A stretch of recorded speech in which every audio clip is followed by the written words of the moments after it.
I'm supposed to ask a rabbi about removing a person from a life support machine?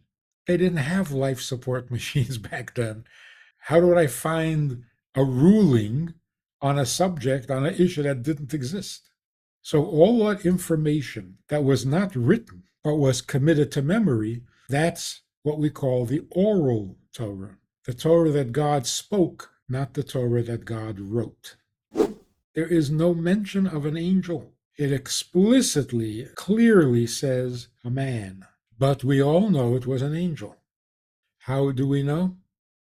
Because the oral Torah, recorded by our sages, tell us that that was the case.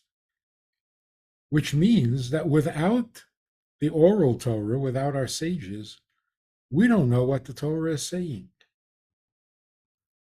Without them, we would read it simply and literally, and we would say he wrestled with a guy. And then the question is, so what's the big deal? Not the only example of where we would have no idea what the text is saying without the oral law. The oral law simply means, as God was dictating the words to be written in the text of the Torah, as he was dictating the words, he was adding details, instruction, and information that was not to be recorded, just memorized. So when God said to Moshe, Jacob was left alone and a man wrestled with him. I mean, a man like an angel. But don't write that, just write man. The entire Torah is that way. And God actually made breaks, like ends of chapters. What was the purpose of it? To give Moshe an opportunity to review what he had heard.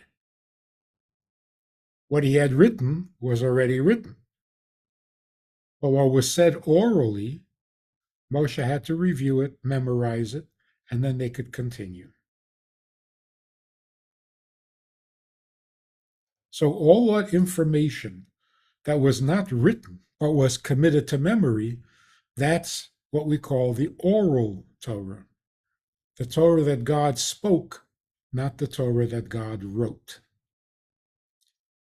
Now, for many hundreds of years, the oral teachings remained oral, passed on from teacher to student, from Moshe to Joshua, from Joshua to the judges, from the judges to the elders, from the elders to the sages, until people realized that it better be recorded in writing or it's going to get forgotten, confused, hazy.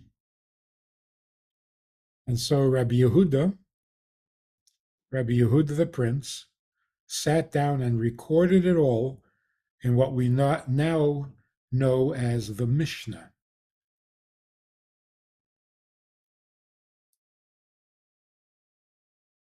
A few generations after that, the conversation and the discussion in the study halls, clarifying the Mishnah, were themselves recorded, and that became the Talmud. So the bulk of the Talmud is simply the sages reviewing what they were taught orally for hundreds of years.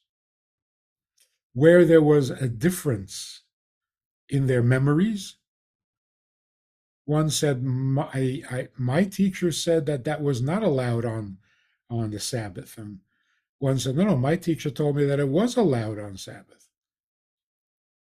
Well, they studied it, they researched it, they analyzed it, and in many cases came to the realization that they were talking about two different circumstances. So we now have two laws. One, if you are if you are wealthy, and one if you are poor. So there was no disagreement. There were just two different realities. In some cases, they took a vote. How many sages remembered the yes? How many remembered the no? And they went with the majority. And so they sorted it all out, committed it all to writing, and we now study it as the Talmud. The Talmud was a vast work of many, many volumes, and it was disorganized. It was like a real life conversation. Somebody mentioned something and they digressed and discussed that issue. Then they went back to the original topic. So if you're looking for information on how to keep kosher, you'll find it scattered through all the volumes of the Talmud when the subject came up. It's a living document. So, in order to really know the law, you had to memorize the entire Talmud by heart. Not an easy task. So, about 800 years ago,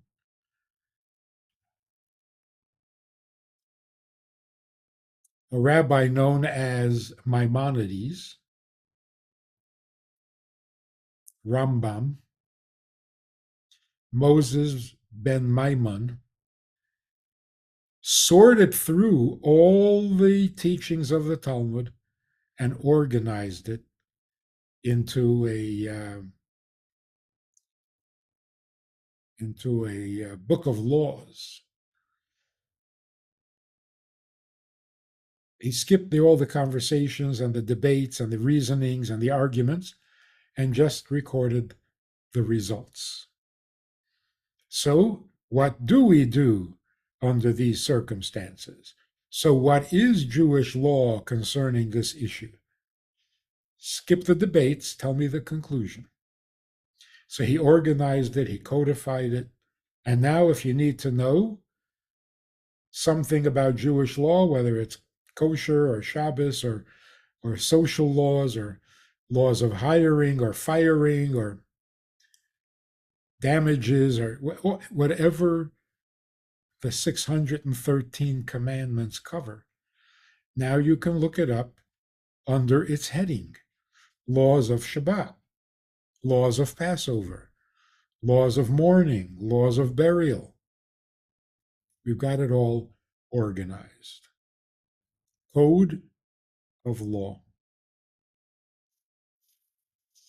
That code was simplified, improved upon a number of times and years since then, so that today there are very few questions that we can't actually look it up and see what the answer is. So rabbis today don't need to be very original or creative because there's a precedent for almost everything. We know what God wants us to do under almost every circumstance.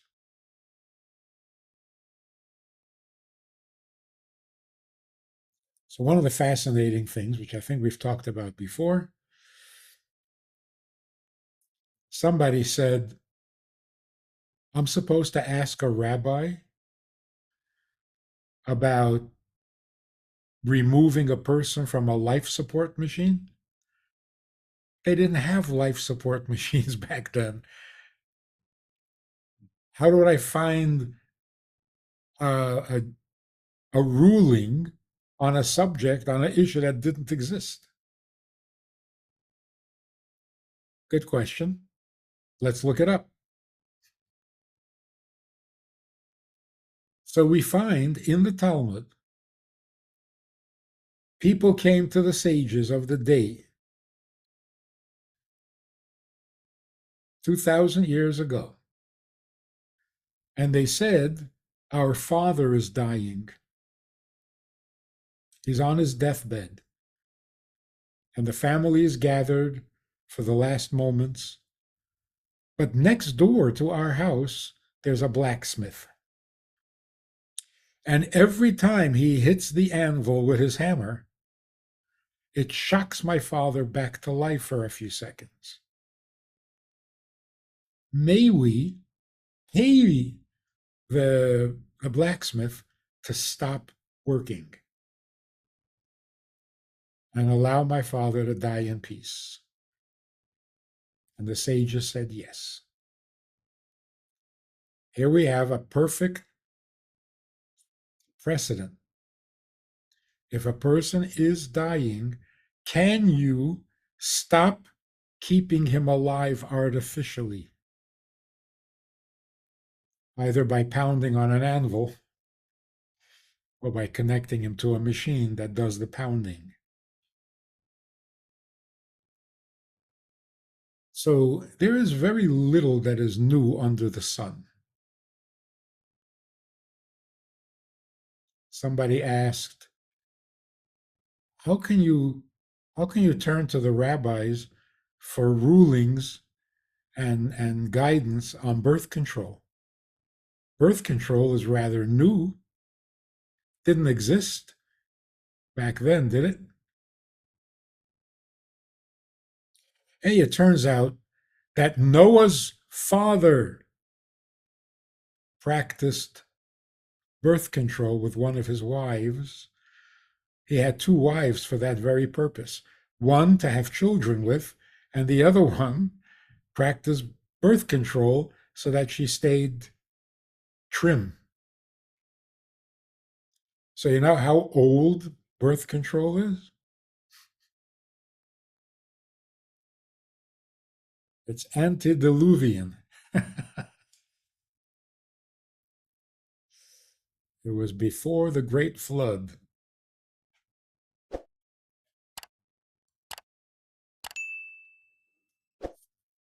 Really interesting that birth control methods are not foolproof.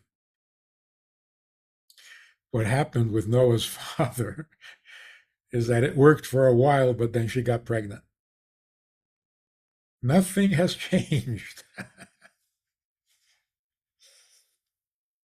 If you enjoyed this conversation or this topic and you're looking for more information, or you want to hear it again from another angle, there's a way to do that.